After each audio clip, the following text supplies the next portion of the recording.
All right, good morning, everybody. How is everyone? Hello and welcome to the stream. Welcome to the continuation of Resident Evil Village. Yes. Are you ready for more horror? I hope so, because this game, in the first 3 sessions that I did over the weekend, since the launch of the game on Friday, has been absolutely outstanding in my opinion. Some of the creepiest, scariest stuff I've ever experienced in a video game.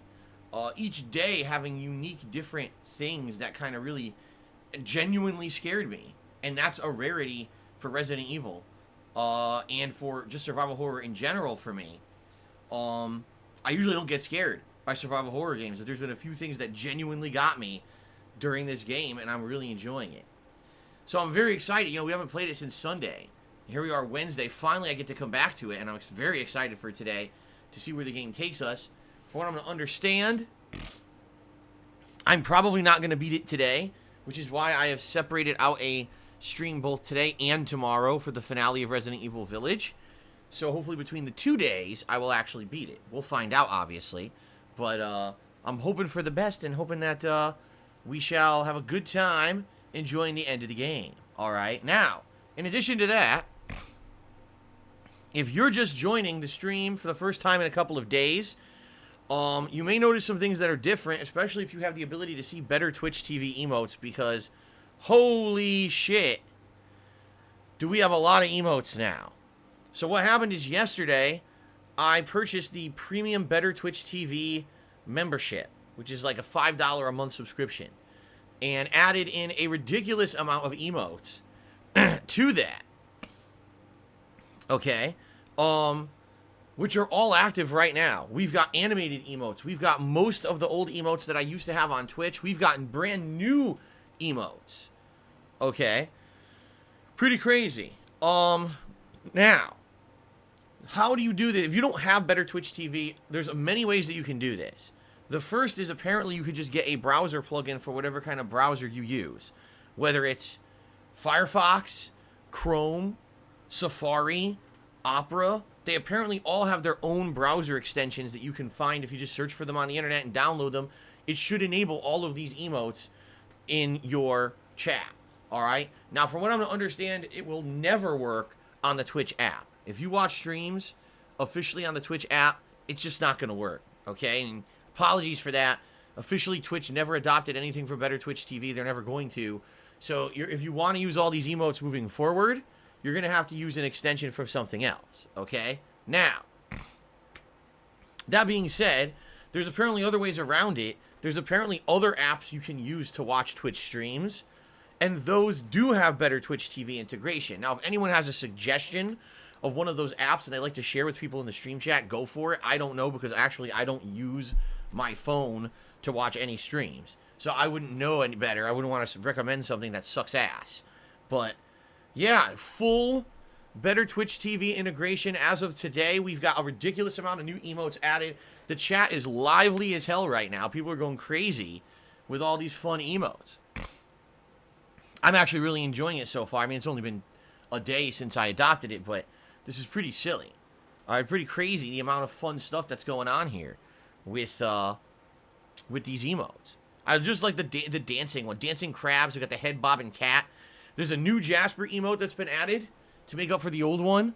There's a few emotes I still don't have. Because basically, I explained this yesterday, but there's a shithead out there who essentially is trying to basically like claim certain emotes that aren't theirs, but they keep falsely claiming them. Alright? So what he did is we added a new Jasper emote. Okay, so there's a brand new Jasper emote for everybody, which actually I feel is better than the old one. There's also a new DSP audit emote that is pretty much exactly the same as the old one, except it has a $sign on it. So that one's good.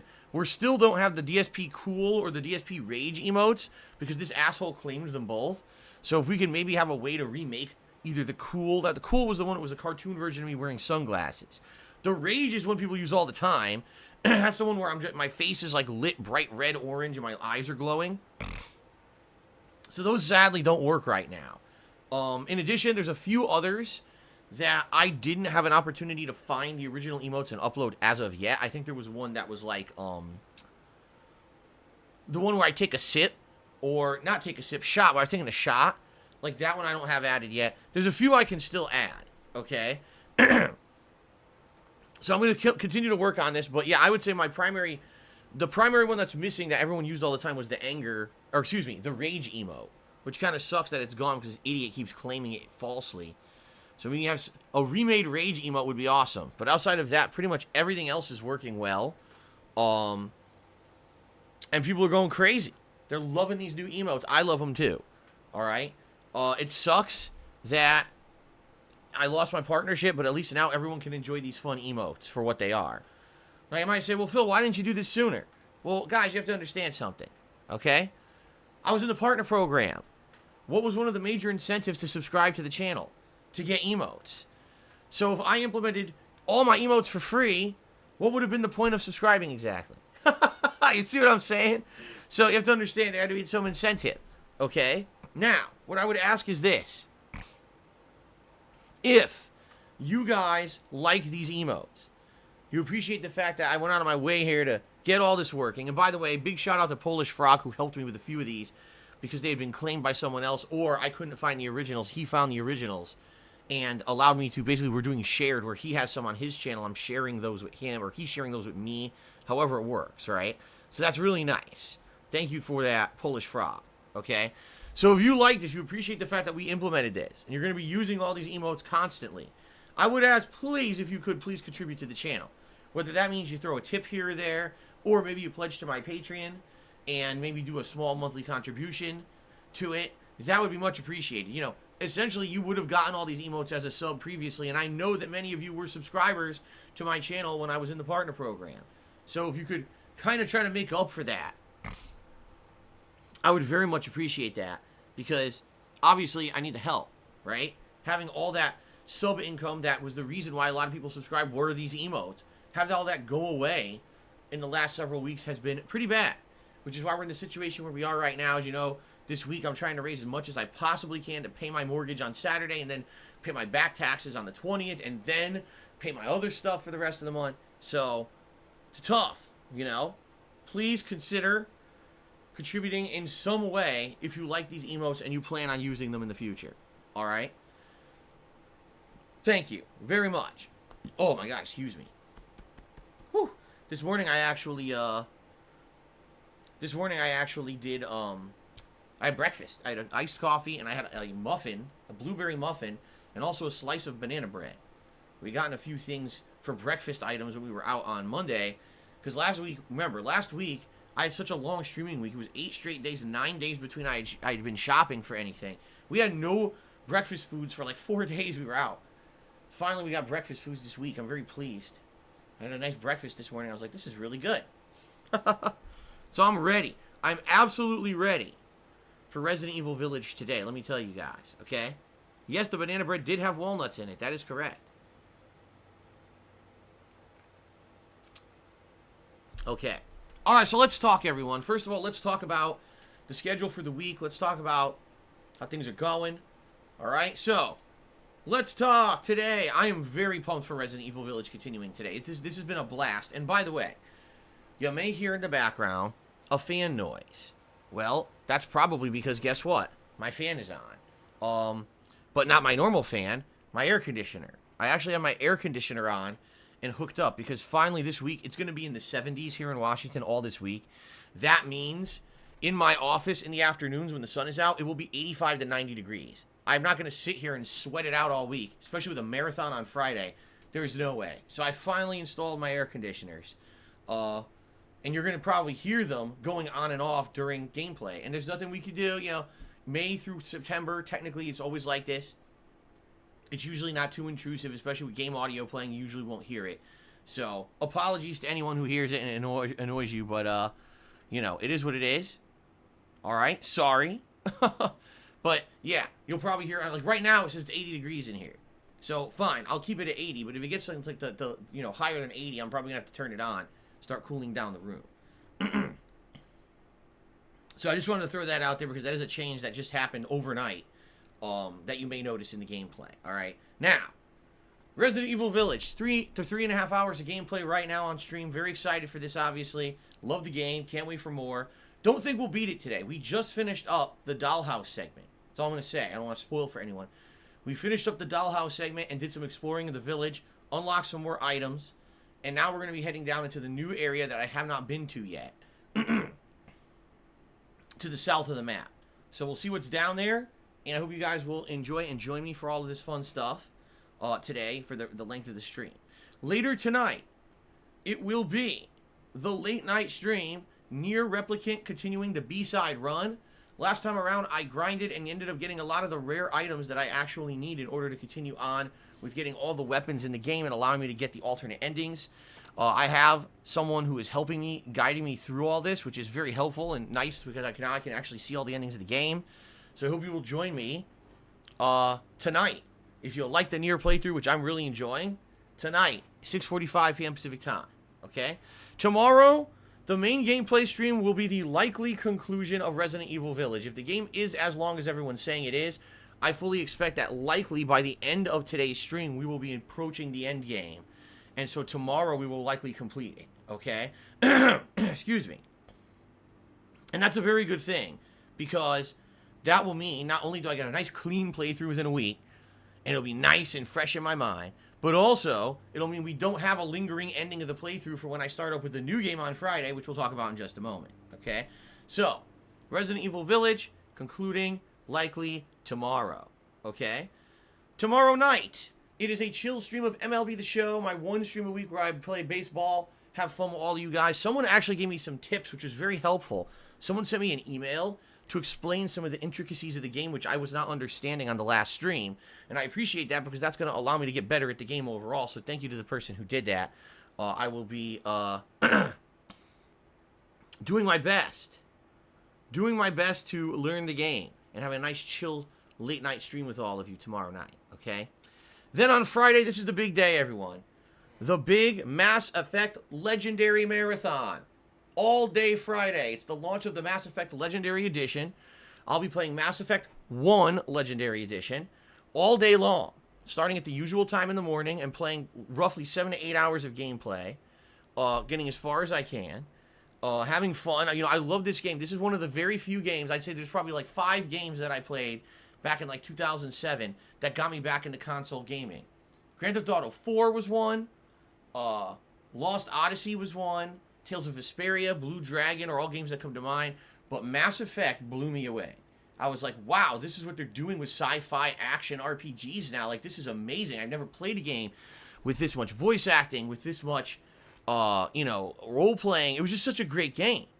All right? So, I'm very excited to come back to it and play it after so long. Okay? So I'm excited. I hope you guys are excited too. I'll be making a new character, which hopefully I can make him look like me.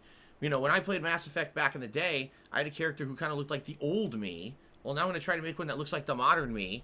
And it should be a good time. It should be a lot of reminiscing, a lot of nostalgia factor for me. Of course, this version of the game is modernized. This version of the game is going to have better graphics, better controls. The bugs hopefully have been removed. So I'm very pumped to be playing Mass Effect with all of you this Friday as a marathon setting. Okay? Now, in addition to that, okay, it's going to be, obviously, a very important day for me because it's a fundraising event. Essentially, the reason I'm doing this as a marathon setting is because on Saturday, I have to pay my mortgage. Or I have to. If I don't, it's considered overdue. And that's not good. All right? Especially for someone like me who just declared bankruptcy last year. It's very not good. The reason I'm in this position is because Twitch kicked me out of the partnership program last month. And usually I would get paid around the 15th of the month by Twitch, so that I would use that money immediately to pay my mortgage. Since they kicked me out of the partner program and they will not respond to the multiple requests I've had asking them, will I get paid for what you owe me for last month? Sounds like they're pocketing the money. And since they are, that means I need to raise the money in order to pay this mortgage in a short period of time. Now, the good news is, we had a good start yesterday. Holy crap, this was a very, very supportive day yesterday on stream. All right, we had a certain person in particular who was very supportive of the streams, and that gave me a good head start. But we still got a ways to go. So what I'm going to see is how I do today and tomorrow, support-wise on the streams. Based on that, it's going to change what I'm trying to raise on Friday, okay? So if you want to help me out in a big way, You could either contribute today or tomorrow, which is perfectly fine. It'll all help towards the goal. Or you can wait and on Friday come to the Mass Effect event and contribute during that. And hopefully we can hit the goal so I can at least pay my mortgage. If we can go higher, because the thing is, in 5 days after the mortgage, then I have to pay my back tax payment. And if I default on that, the federal government will come after me saying that I'm not paying my taxes. That's not good. Okay? In addition to all of that, there's more payments coming up later this month. I have a federal tax payment that's coming up. That's the regular tax, not the back taxes. I've got health insurance. I've got a cell phone bill. I've got utilities. All this stuff normally gets paid fine behind the scenes, no problem. But the fact that I'm not getting paid by Twitch anymore because of their decision, this has put me in a really bad place. So that's really the purpose of this marathon on Friday, is not only to enjoy a nostalgic game that's part of my gaming history and a game that I absolutely love and share that with all of you. But also the fact that I basically need to get to a position where I can afford everything for the rest of the month. All right? So let's see how it goes. Thank you in advance to anyone who's planning on possibly showing up and contributing on Friday's marathon stream. It's greatly appreciated. Okay? All right. But that's not the end of it. Continuing on Saturday, we go back to regularly scheduled playthroughs with the continuation of Returnal on the first gameplay stream, which should be great because I got to the very end of the third stage of this time, the third boss, and I actually got through the first phase and almost beat the second on the first shot. I think next time I'll be a little bit better prepared because I know what to expect. So it should be pretty cool. Hope you'll join me for that on Saturday. Saturday night will be my weekly throwback session of Street Fighter. Now, I know that Street Fighter is usually Friday nights, but we're doing it Saturday this week, to make up for the fact that Friday is the Mass Effect Marathon. Okay? And then on Sunday, we'll swing back and play more Mass Effect Legendary Edition on the main gameplay stream. And I think Sunday night is going to be my weekly session of Danganronpa V3, which is very exciting right now because we are heading in to a double murder investigation class trial. We're trying to figure out exactly what's going on with a double murder that happened during this last segment of the game. It's very interesting because everyone's accusing everyone else, and no one really knows what the hell's going on. So I'm excited for that on Sunday night. And that's my streaming week. Monday is my next day off. So a hell of a week coming up. We got the continuation and conclusion of Resident Evil 8. We got Mass Effect Legendary Edition starting, continuation of Nier Replicant, continuation of Returnal, chill streams. We got a lot of fun stuff coming up, guys. Lots of good stuff. Now, some people are asking about it in the stream chat, so I will answer this question. All right? Excuse me. Hold on. Here comes a burp. Woo. Excuse me. Why is there no Divinity 2 in the schedule? It's very simple, because there's too much else shit going on, man. Just being honest. Out of all the games that I'm playing right now, I'm not saying I'm not enjoying Divinity 2, but it's definitely the game I'm enjoying the least. It's a slow-paced RPG that moves at a snail's pace. It's overly complex, in my opinion. It's not really my cup of tea. I'm not saying I don't like it. The more I play it, it actually grew on me, and I absolutely do want to continue it. But with all these new releases and everything going on, this is like my last priority. Like, for me, it's a choice of this. Do I want to play Danganronpa V3 this week, or do I want to play Divinity 2 this week?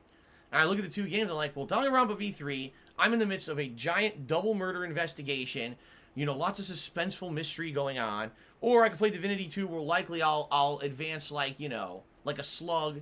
I'll maybe kill one room of enemies, and, you know, everyone will complain about it. So I think I'm going to play Danganronpa. Seriously. I think I'm going to play Danganronpa. Now, don't worry. It doesn't mean that I'm dropping Divinity. It just means that Divinity always was meant to be a game because it's viewer's choice and an older game. It's a game that's going to be played when I have time for it. Okay? Well, guess what? I just don't have time for it this week. I have too many other great things going on, and I'd much rather play other games.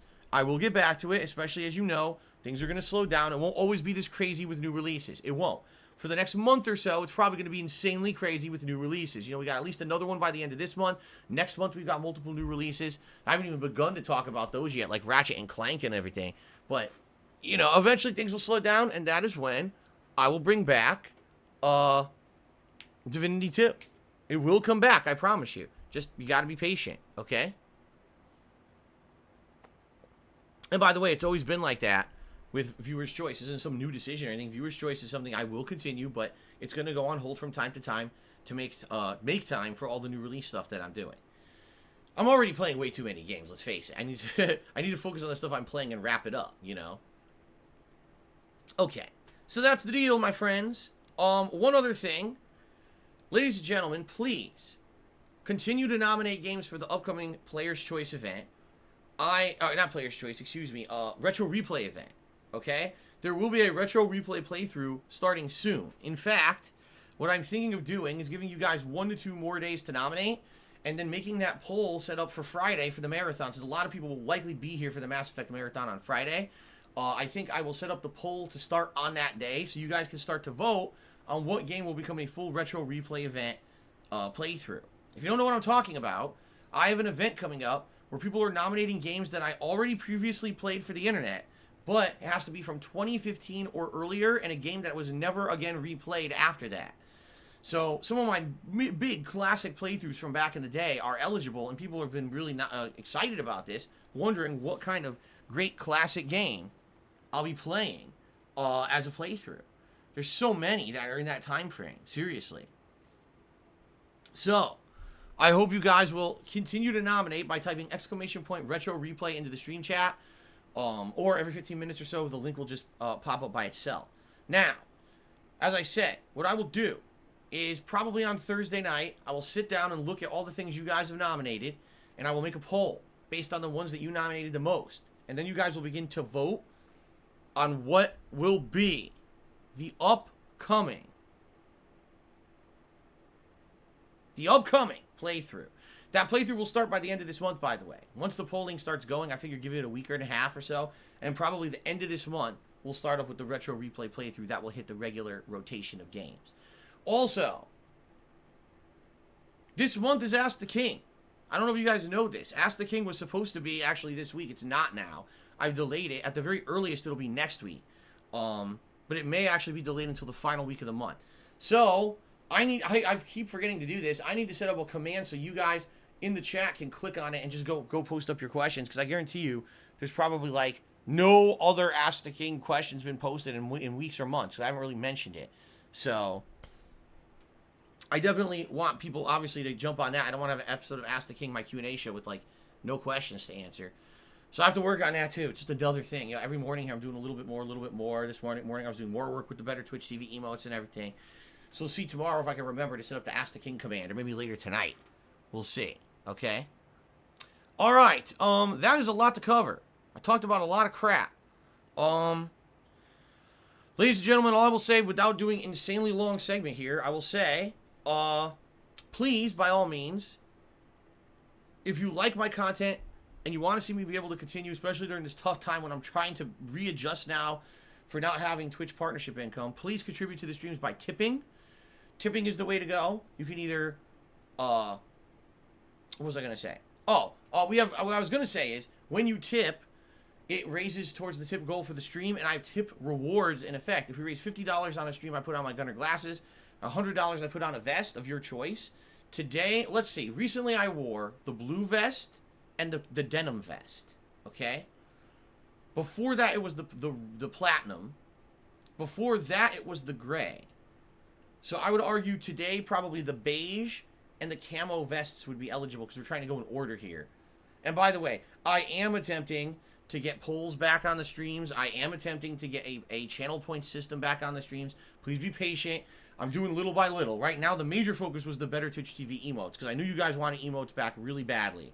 So I had to work on that, and now we've got those in place, which is really cool. Now I can start to work on the other stuff, okay? I'm trying to live up to my promises, okay?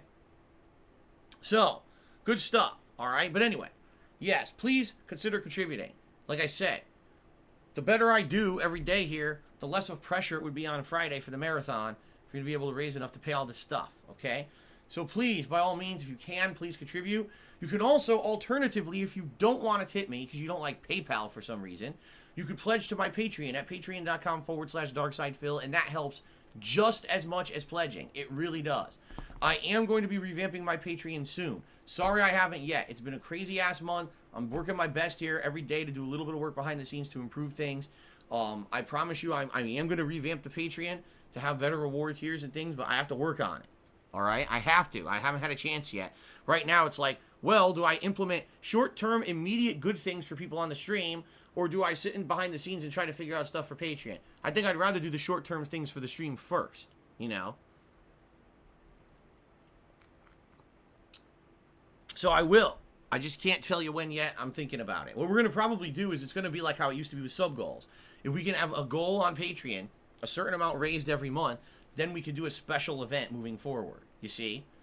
So, oh, you want to do a retrospective event? You want to do an Indies marathon? You want to do this? Well, we got to raise this much on Patreon during the month overall, and then we can do it, you see? Just like it used to be, we got to have the certain amount of subs. There could be a certain amount of patron pledges. It'll be the same deal, just on a different site. Okay? Fair enough? Okay. All right. That's about it. That's all I got to talk about now. Some news stories have come out that are pretty exciting that I want to talk about today. First of all, for those of you who are fans of the Yakuza franchise of games or fans of the Judgment franchise of games, there is incredibly good news this morning. If you did not hear it overnight, are you ready? So the makers of these games have come out outright and said, first of all, Yakuza 7 was the best-selling Yakuza game of all time. And think about how long the Yakuza franchise has been out. The fact that this is the best-selling game in 1 year is tremendous. That is incredibly great news. Because, by the way, Yakuza 7 was an outstanding game.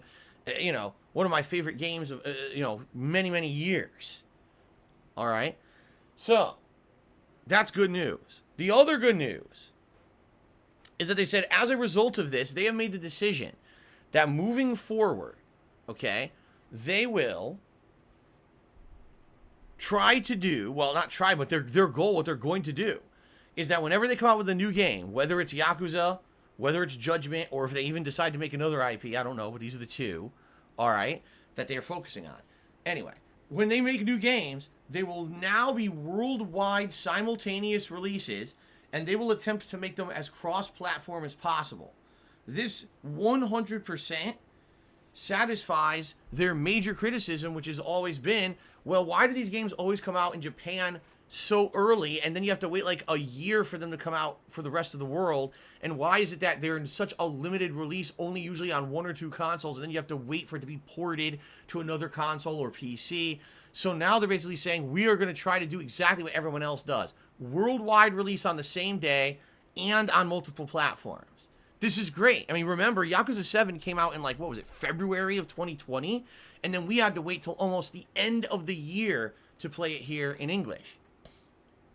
Now that won't happen anymore, right? We'll be able to play everything day one. People who own a PlayStation, people who own an Xbox, people who own a Switch. Excuse me. Oh, something in my throat there. People who have a PC, they'll all be able to play these games day one together.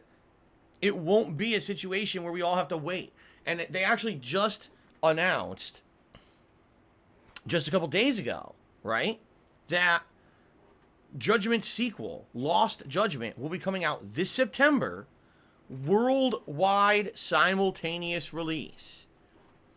That is amazing. I mean, it came out of nowhere because we figured they were making a sequel to Judgment, but we didn't know how far along it was, and we certainly didn't know much about its release date. And now the fact that we're going to get a new Judgment in September is absolutely outstanding. I mean, already I can tell you guys, I got high hopes for it. Likely for me, if it's as good as the first Judgment, it will be Game of the Year contender for me, man. You know, like, I love Judgment. I love Yakuza 7. I'm looking forward to this game tons. So, good stuff. Good stuff, my friends. I'm excited. I hope you guys are too. So that's the good news. That's the good news. Now let's talk about the bad gaming news. Okay? Ubisoft, I believe it was in an earnings call, decided to make the following statement. Well, you know, some of our big franchises like Far Cry and everything are doing really well. But we have made the executive decision that moving forward as a company, we're going to have more of a focus on free-to-play and mobile games that will focus on microtransactions, because we have decided that the repeated microtransactions are more profitable than putting out these full-fledged, fully developed AAA games. Now, of course, when they said this in the call, immediately news stories started flooding the internet about it. And immediately Ubisoft's PR department said, oh shit, we got to do something about this. So then they came out and said, well, wait, no, this doesn't mean that we're not going to be developing AAA games anymore. Don't worry, we'll still be developing full-fledged AAA games. We're just saying we're going to have more of a focus on putting out more of this other kind of game. Okay, now here's the thing. Let's talk briefly about this, because you guys know my thoughts on the subject if you've been following along my streams and my content for the last several years, as this has become a more and more of a hot topic, okay? I personally feel, okay? I personally feel that there is room in the gaming landscape for all kinds of games. There is room for full-fledged, fully developed AAA games with giant production qualities, great graphics, voice acting, amazing mocap, amazing narrative, all of that, 20, 30, 40, 50, 100-hour gaming experiences, lay down $70 for them. There's 1,000,000% a place in the gaming landscape for that. At the same time, it would be very ignorant for those of us who enjoy that kind of a gaming experience to not understand that there is a very large group of people out there who are not like us. There are people out there who, rather than sitting down and having this full-fledged, cinematic, amazing AAA gaming experience, don't mind sitting down and messing around with a game for like an hour on a phone, or jumping on a free-to-play game like Fortnite or any of these other Battle Royale fad games that have come out, or you know what I mean? They don't mind jumping into that kind of a model, and then every once in a while saying, oh, I liked it, I'm going to drop a few bucks into it, maybe do a loot box or buy a skin or whatever. And that's a perfectly valid business model. There's nothing wrong with that business model, all right? It works. In fact, this is what Ubisoft is saying, is that it's more profitable. And actually, I take that back. It was EA who actually at the same time, because they just had their earnings call, okay? EA publicly acknowledged the vast majority of their gaming revenue came from microtransactions. It did not actually come from full game purchases. It came from the after effects of people buying these games or getting them free to play. Then it immediately became, boom, people buying afterwards. I mean, EA, let's face it, they own all the sports games, so how many people drop a ton of money into the Ultimate Team modes, right? So EA is saying, we don't even care about the profit from games anymore. We got to really focus in on just getting this fucking major money out of these microtransactions.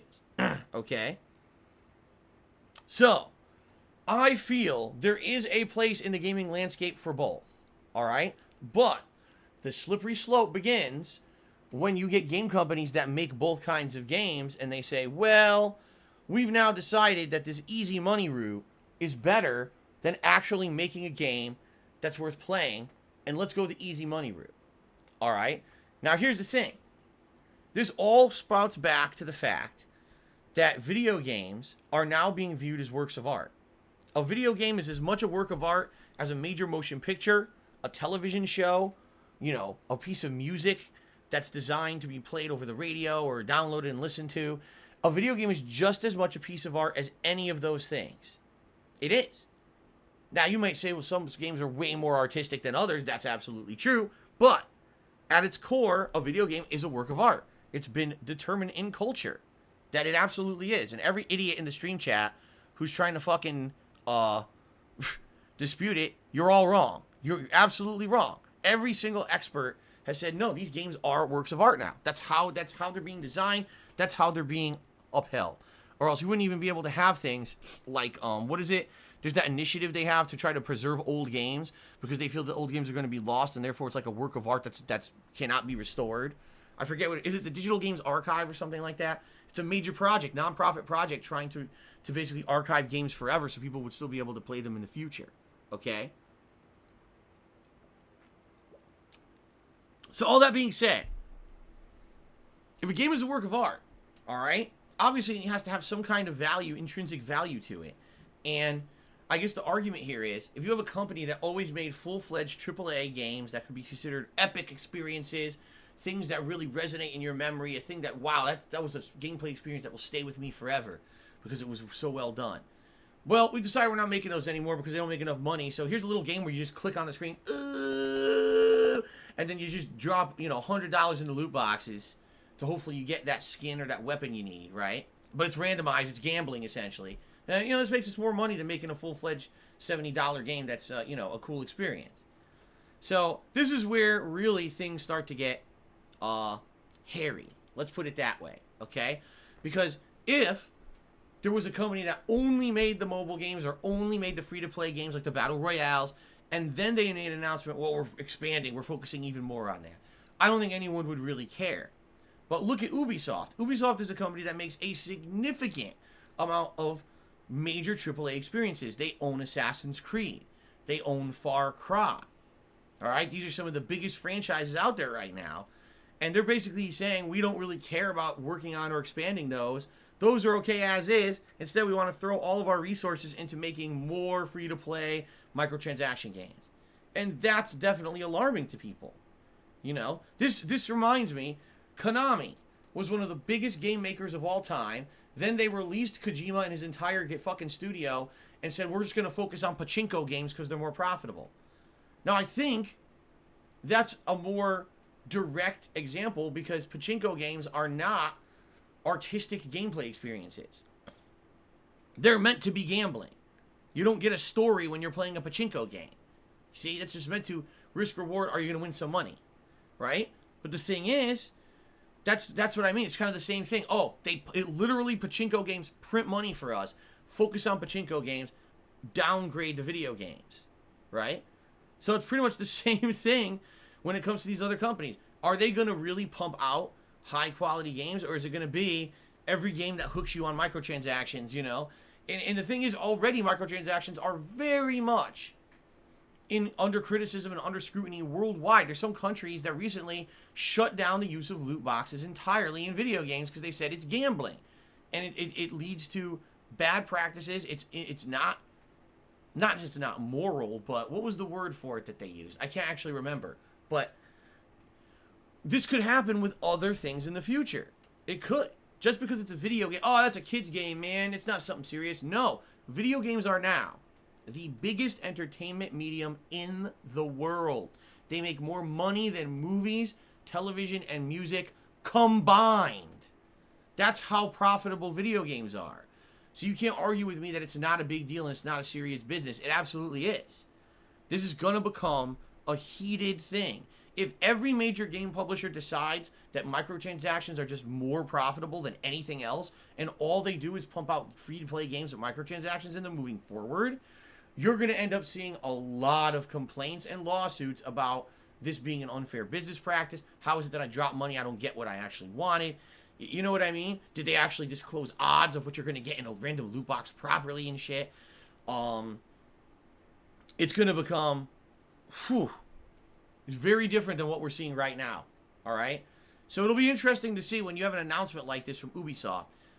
Some people who just think business-wise think, well, it makes sense. The games with these transactions are making more money than anything else. The business is going to focus on things that make more money. Right? But there has to be a risk assessment somewhere.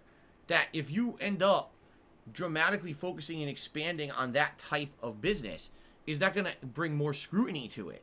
Would that now make lawmakers and regulators start taking a look at video games more closely and saying maybe this isn't actually a kosher way to make money because they're literally addicting people to gambling, right? So this is a major thing. This could change the face of gaming depending on which way it goes. Sorry, I don't want to play a free-to-play Assassin's Creed game that's boring as fuck and a huge grind unless I drop $50 into a random loot box that will give me bonuses and equipment that now I can advance further in the story more quickly. I want to just buy the Assassin's Creed game and play it from start to finish. You see? So, yeah, I don't know, man. I don't know what's going to happen in the future. We'll see, but this is a very concerning, disheartening story for those of us who actually like full-fledged games and not just little micro experiences. Okay? All right. All right, ladies and gentlemen, let's get to shout-outs. Our first contribution for today is from Barrel Shroud, who tipped me $1.30. I said, if you find the Magnum today, you should definitely consider fully upgrading it. The Magnum is amazing for enemies in all Resident Evils. The ammo is rare. You can find gun parts on the map, and you don't have to buy from the gunsmith, so save that coin. Personally, I don't know if I've even found a gun part on the map yet. Have I? I can't recall if I actually found a gun attachment on the map or not. But I know I bought a few from the gunsmith just because I had so much money that I didn't have anything to spend it on. So I just, like, completely maxed out the weapons that I had. So right now my weapons are pretty damn good. But yeah, thank you. I don't know where the Magnum is. I found a little bit of Magnum ammo, I remember. But I haven't found a Magnum yet. Hopefully we will find it, though. Okay. Thank you for the first contribution of the day. Snow Carl took me $1.30 and said, did Twitch actually tell you they're withholding the final payment? That's shameful. No, they won't. They won't actually respond at all. That's the problem. If they had responded and said, yes, we're giving you what we owe you, or no, we decided to withhold it, that would be one thing. They won't say anything. And you know what that means? It's exactly the same as the fact that they won't respond to why I was kicked out of the partnership. It basically means they feel that if they say nothing, okay, they won't be held accountable nor villainized for doing what they're doing, right? If they say nothing, then everyone just has to sit around speculating endlessly, right? And then no one's gonna freak out about it. So, if the thing is, if they were gonna pay me, you think they would have said something? Why would they stay silent and say, direct this question to the legal department, and then I send a request to the legal department and they completely ignore it and don't answer me, right? So it is what it is, you know. I gotta move forward positively. I can't be living in the past. I can't be dwelling on bullshit. Okay? What the hell does that say?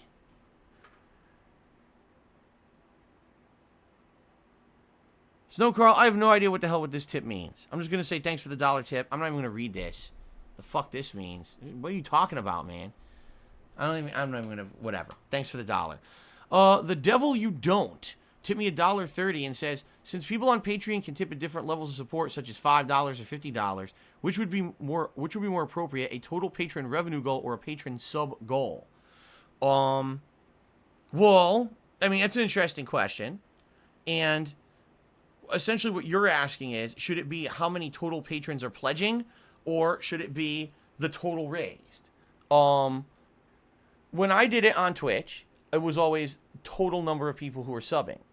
Now, on Twitch, the sub levels were as follows: $5, $10, and then I think there was a $20, right? Those were the 3 levels, I believe, and that was it. You couldn't do any more than that or anything like that, right? To my knowledge, that's always what it was, I think. I'm trying to think off the top of my head. I'm pretty sure that's what it was. Now, I'll be honest with you, very few people ever subbed above the $5 level. The vast majority, I would say 98, 99% of subs were the $5 level. There was maybe a very small handful of people who wanted to support me a little bit stronger, and they would do either the tier 2 or the tier 3 subs. But that was a rarity. That was certainly the exception to the rule. So when I did my sub goals, I based it on total number of subs. It just made sense, since 99% were doing the base level, okay? Now on Patreon, it's very different. On Patreon, you could pledge as little as $1, okay? Then there's a $5, a $10, a $20, a $50. Now on Patreon, to my knowledge, you could pledge more than that. Right now, I think someone has pledged 100. You can pledge more than the tier goals, and that's very different from Twitch. On Twitch, you had to do one of the established categories. That was it. On Patreon, it's pretty much open for you to do whatever you want. You could do in between, like you could do $25 or $30 if you want. You don't have to actually do in a category, you see?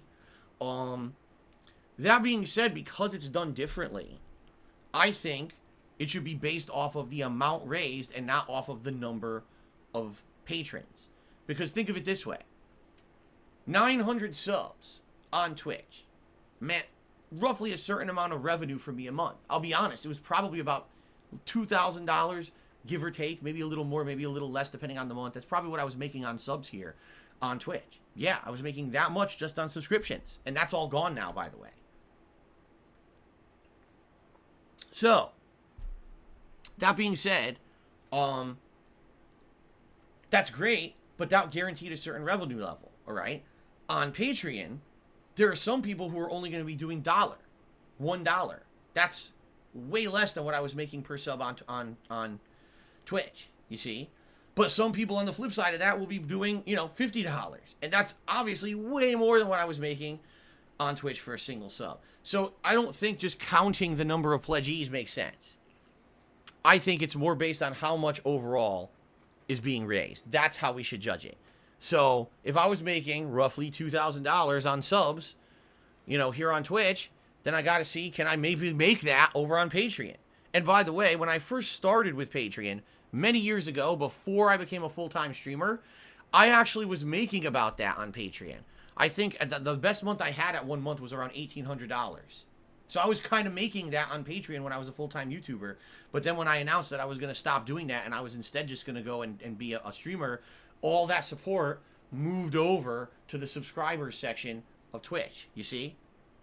So now I got to try to roll it back. What are you going to do, right? So, yeah, that's what I'm thinking. Now, again, this is all me speculating. I have to focus. I have to look at this and really figure it out for myself. All right, I haven't had a chance. I'm so busy. Every day I'm trying to do a little more behind the scenes.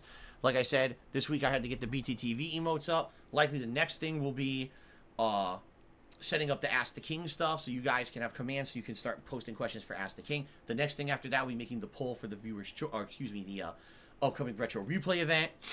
Then it'll probably be, can we bring back channel points? Can we bring back polling? I have to do all these things step by step. I have to do the short-term things for you guys in the stream chat first, then look at the long-term stuff, okay? So I will get the Patreon. You got to give me some time because, you know, I'm already stretched to the limits here for amount of time that I'm doing stuff. I promise you I will work on it, okay? Okay. But actually, Devil You Don't, thank you for bringing that up because that was actually a good question. That was 100% a good question because it will change it. Instead of being number of patrons, it'll be actual amount pledged to my Patreon. So, all right, Booksnacks Connoisseur took me $1.30 and says, I am the vanguard of your destruction. Your extinction is inevitable. There you go. Thank you very much, Booksnacks Connoisseur, for letting us know that the end is not.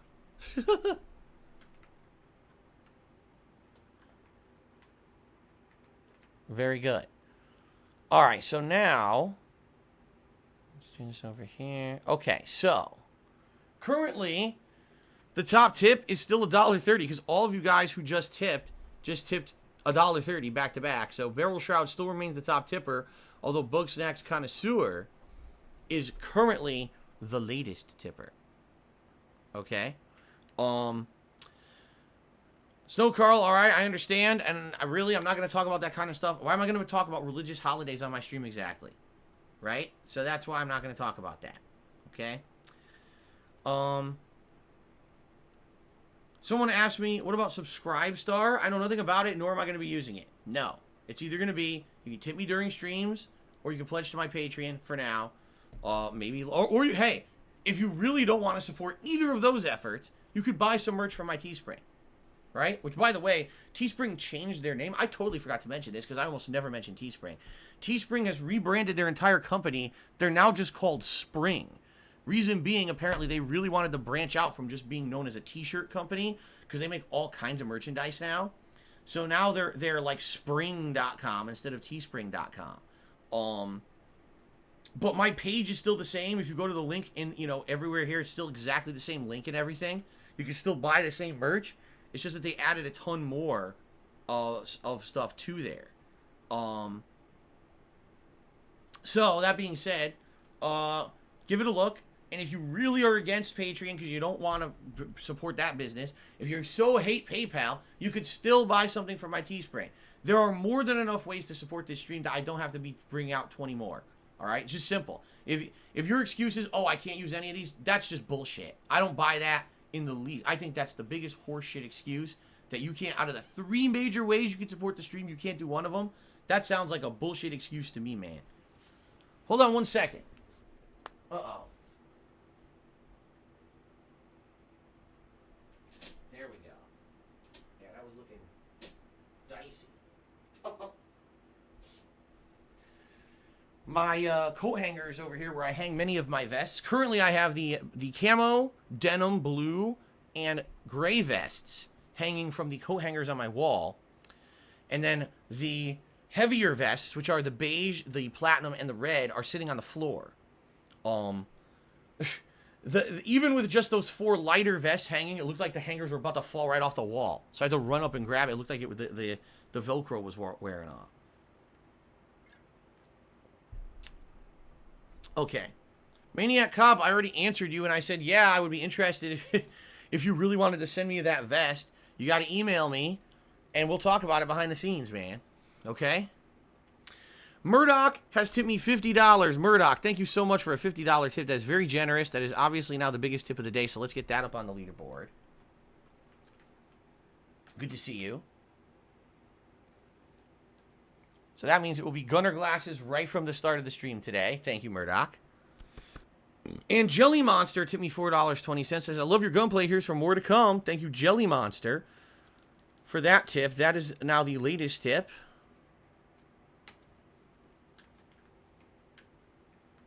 It's $4.20. And that jumps us all the way over here to $59 in tips. Thank you, guys. Thank you, thank you.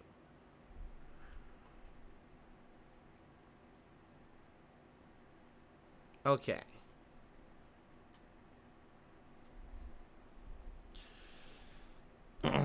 All right.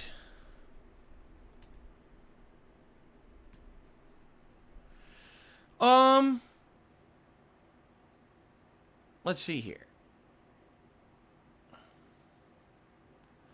What's for dinner? Good question. So my wife is home for today, a day off from work, and I believe we may be having homemade Swedish meatballs and egg noodles today. I think that's what she had mentioned. We have different meals we can do, depending on how she feels and what she feels like making and what she feels like eating. I think we have many things this week that are options. I think, I'm trying to remember off the top of my head because I think one day she's going to make gumbo, homemade gumbo. And one day we actually can do the Swedish meatballs. And one day we can do, I think it's that breakfast casserole we've been having. She likes it so much, she was about to make it again. I was like, hey, I'm not complaining. I like it. So I think we have many options. It's really what she chooses. Whatever she chooses will be what we have for dinner. I think she had mentioned this morning she might want to make the Swedish meatballs. So, pretty good. Cook for her for once? Well, I do when I can, but it's kind of hard when I'm streaming until dinner. Like, as soon as I finish streaming, I upload, I walk downstairs, and we're eating. Okay. What is breakfast casserole? It is eggs, milk, cheese, green onions, country sausage, and a bunch of seasonings, all blended together and baked as if you were baking a casserole. And then you cut it basically into squares, and you can eat it with many different things. We usually have a side of like cinnamon rolls. So it's pretty much like having breakfast for dinner, because that's exactly what it is. So there you go. Okay, ladies and gentlemen, I think that was a pretty good pre-stream. I think we can adjourn for now. Let's take a quick break. I'm going to go use the restroom. I recommend you guys take this opportunity to grab a drink or a snack yourselves. Use the restroom yourselves. And I shall return in a few minutes with the continuation of Resident Evil Village. I'm very excited, obviously. I really love the game. I hope you guys are too. You know what I'm going to do? I'm going to turn on the air conditioner. It's been a solid 80 degrees in here, but it's getting pretty damn stuffy. So I think I'm actually going to turn on the air conditioner and see how it feels in here with the AC on. And hopefully it isn't too loud and it doesn't bother you guys that you can hear the air conditioner pumping here, okay? All right, let's take a brief break. I shall be back with Resident Evil Village in just a bit. All right, guys, thank you, and see you in a few.